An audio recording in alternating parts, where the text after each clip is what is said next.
China वारो ठक अथव मुआ दुकानन में रिक्शा में पहुंचाए छॾियो अथव। अरे भेणा कमीना, ये केड़ी बीमारी दिनी अथव असांखे? मछलियूं करे छॾियो अथव, मछलियूं। ॿाहिरि निकिरूं त मरी वेंदासीं, हथ लॻायूं त ॾकी वेंदासीं। इहा कहिड़ी बीमारी आहे? मां उहो ई थो सोचां, असां चेटीचंड मेलो ख़राब करे छॾियनि। अरे अस्पताल था वञूं त ख़बर ई नथी पए डॉक्टर कहिड़ा आहिनि, मरीज कहिड़ा आहिनि, सभु मुंहं ॿधी था घुमनि। हाणे वरी 21 ॾींहं ॿियो बि क़ैद थी विया। टक अथव मुआ, टक अथव। जज साहब, तव्हां हिननि खे केतिरो बि कोरोना वायरस जे बारे में सम्झायो कि लॉकडाउन आहे, लॉकडाउन आहे, लॉकडाउन आहे। हिक हिक माण्हू खे सम्झायो आहे, पर केरु सम्झे नथो। हो पुठियां ॾिसो कीअं चरनि वांगुरु पाण में चिंबड़ी बीठा आहिनि। कोरोना खां अलावा असांजे माण्हुनि में हिकु ॿियो बि वायरस आहे, जंहिंखे सिंधीअ में चइबो आहे ॿितको, जेको हिननि खे घर में वेहण ॾिए ई कोन थो। हलो, यो 2 किलो चांवर त तोड़ जाए, छोकरो अचे ई थो। अब चांवर न आहिनि। 2 किलो खंड ॾिजांइसी। उहा बि न आहे। गिह जो दॿो भला? उहो ई खुटल आहे। ताला अथई? हा हा, उहे आहिनि। टाइम सां दुकान बंदि करे ॾेई छॾ।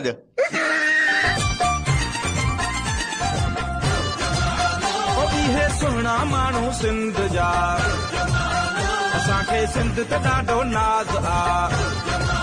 सिंधियुनि जो पटको सोरह वाला। अरे बाप रे, अॼु जी ब्रेकिंग न्यूज़ ॿुधव? उल्हासनगर में 400 सिंधी बीमार अथव, 400। पर कंहिंजे लाइ? कोरोना जे कारण न। उन्हनि खे किशोर पैटिस वारे जी पैटिस नथी मिले, उन्हनि खे डोली नाश्ते वारे जो नाश्तो नथो मिले, उन्हनि खे दाल पकवान नथो मिले, उन्हनि खे बटर पापड़ी नथो मिले। अरे सिंधी थोड़ा ॾींहं घर जी रोटी खाओ न खणी, छा थींदो? वियो घर में बाबा, वियो। पेके हली वेंदी साई, मोटी मूर नहीं दिसाई, ॾाढो ॾुखियो थींदे हाय रे मुंहिंजा मेहंदेरा, ॾाढो ॾुखियो थी। नकी कपड़ा धोईंदी साई, नकी दाल रधींदी साई, वञी ॾोॾा थप जाए ओ मुंहिंजा मेहंदेरा, ओ वञी ॾोॾा थप जाए ओ मुंहिंजा मेहंदेरा। गूगल कोरोना वायरस कंहिं कंहिंखे लॻो आहे उन जा फोटू कढ, जीअं मां उन खां परे रहां।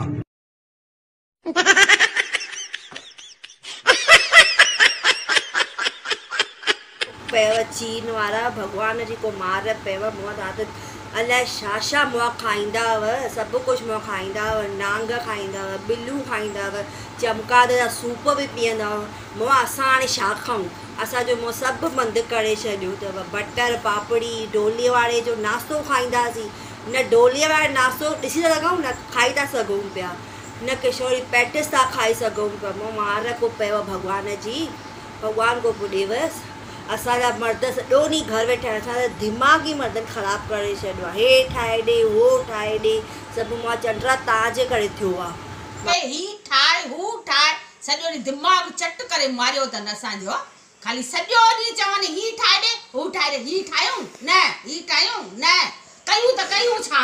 सॼो ॾींहुं मुसीबत खणी असां लाइ कई अथव। अंदरि वञी ॿाहिरि अचनि, ॿाहिरि वञी अंदरि अचनि, सॼो ॾींहुं हिकु त ॿार मुंहिंजे तंग करे मारियो आहे, ॿियो सॼो ॾींहुं ॿार वेठा आहिनि, सॼो ॾींहुं मोबाइल टीवी, दिमाग़ चट करे छॾियो अथनि।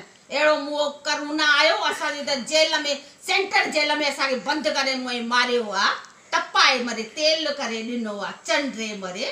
मां त जेकर वस पुॼे न त मुंहुं खे ख़तमु करे, जेकर काॾे मोकिले छॾिया आहिनि, अचे ई न मुंहुं वरी ज़िंदगीअ में, तपाए मारियो अथनि।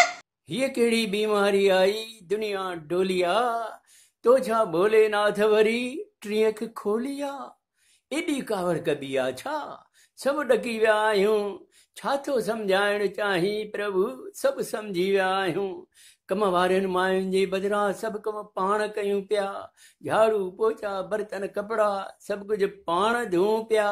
ॿार बि पिज़ा बर्गर नूडल्स कोन था खाइनि, मायूं बि ब्यूटी पार्लर पार्टियूं कोन थियूं चाहिनि, हथ बि कंहिंसां कोन मिलायूं, रिश्ता ख़तम कयासीं, मांस मच्छी सभु छॾे ॾिना, घणेई हज़म कयासीं।